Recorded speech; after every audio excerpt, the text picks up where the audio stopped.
Looking for some great kids books? That's what we're talking about today.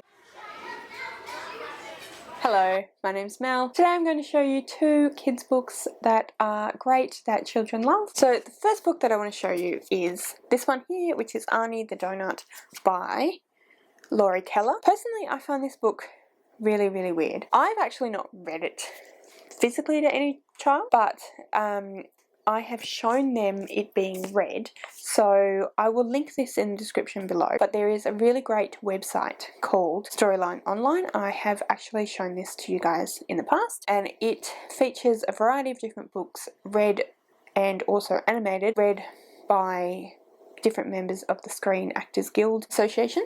And this is one of the books that is featured on that website, and that's how I came across the book. And the kids just loved it so much that I thought I should probably buy it myself. But like I said, it's quite a weird book. And the reason I find it really weird is the basic premise behind this book is that Arnie the Donut gets picked up by Mr. Bing and taken back to his house. And Arnie is a sentient donut who is entirely unaware that he is about to be eaten. And so when he finds out that he's about to be eaten, he completely freaks out and gets really cross with Mr. Bing. And Mr. Bing's reaction is to basically be like, well, I thought you knew that. Then Mr. Bing feels really bad and Arnie feels really upset. Then they decide that maybe they could see what it is that Arnie could do for Mr. Bing or with Mr. Bing instead of being eaten by him. So they come up with all sorts of different ideas. So they both write a list of things that Mr. Bing could do with Arnie instead of eating him. So I'll just read you Arnie's list and Mr. Bing's. So things Mr. Bing can do with me instead of eating me. Do you need a ballroom dance partner? No, I don't dance. You could use a personal fitness trainer. I'd get too sweaty. I could be your chauffeur, but you can't see over the steering wheel. I'd make a great bodyguard. Who could you protect me from? A cookie? How about a portrait painter? Oh, heavens, no. Would you like me to entertain you at parties? I don't like throwing parties. Alright, Mr. Bing, let's hear what you came up with. So then, Mr. Bing's list. Things I can do with Arnie instead of eating him. I could use you as a pin cushion. Ooh, too painful. How about an air freshener for my car? How about not? You'd make a fine paperweight? Boring. Then what about a doorstop?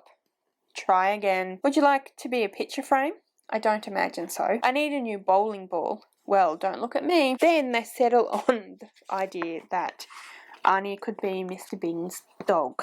So he takes him off to be his dog, and it works out perfectly because Arnie can do all the things that dogs can do and extra stuff because he can go to places where dogs aren't allowed because he's not a dog, he's a donut. So he starts walking him in the park and all sorts of things like that, and it works out perfectly for both of them and they end up really happy. So it's not that I have a problem with the book, it's not that I don't like the book, it's just that I find the whole premise quite strange. But as I said, kids really enjoy it, and it's just a great fun book for children to just see the silly side of life, to enjoy for the ridiculousness of it, or the really lovely illustrations, the really bright colours, and I just think that even though it's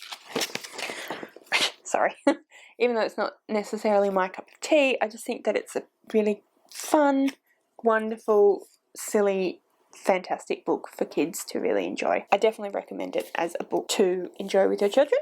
The next one that I want to show you is this one here, and it's Row, Row, Row Your Boat by Matt Shanks. I don't know if you don't live in Australia whether you know the song Row, Row, Row Your Boat, but this is a song that was sung to me when I was a kid, that I've sung to many kids. So it's one of those kids songs that, you know, we sing when we're having group singing time or music time or whatever. I'm not going to sing it, but I'll just say the words are row, row, row your boat gently down the stream. Merrily, merrily, merrily, merrily, life is but a dream. And then there's another version of the song where we go row, row, row your boat gently down the stream. Merrily, merrily, merrily. Oh, sorry. If you see a crocodile, don't forget to scream. And kids just love that bit because, you know, don't forget to scream, and they all scream, and it's all very funny and everyone has a good laugh. Anyway, this book is a longer version of the song.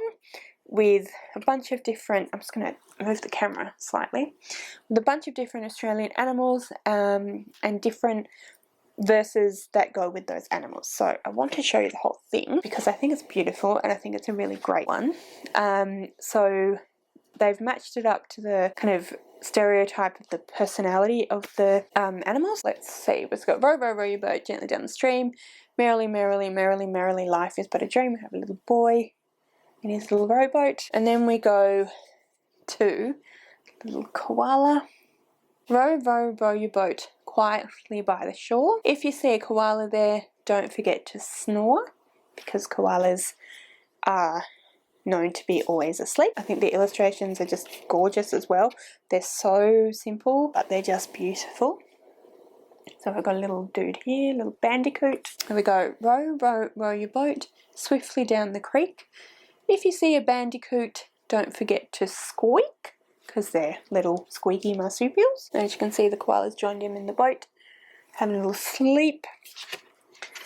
Row, row, row your boat high upon the tide. If you see a platypus, don't forget to hide.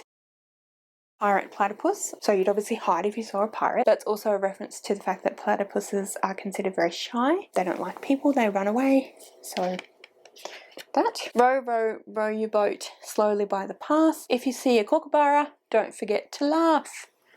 And kookaburras, their call is called a laugh. So, and then of course we have crocodile. Row, row, row your boat further down the stream. If you see a crocodile, don't forget to scream. And then we go rocking to and fro. If your boat rocks too much, into the water you go, and all of them fall out. I just think that it's really sweet, really fun, and if your children know the song well, they'll get a lot out of it. If they're Australian, they'll get even more out of it, but it's still something that I recommend as a really lovely little book. So that's it from me today, guys. Those are the two books that I wanted to show you. If you have any books that you really love, or any books that your kids really love, even if you aren't huge fans of them, please comment below and let me know. I'd love to chat with you about them. Thank you so much for watching. I really hope you enjoyed this video and you found it interesting and valuable. If you did, please give me a thumbs up. Don't forget to subscribe to my channel, and I'll see you later.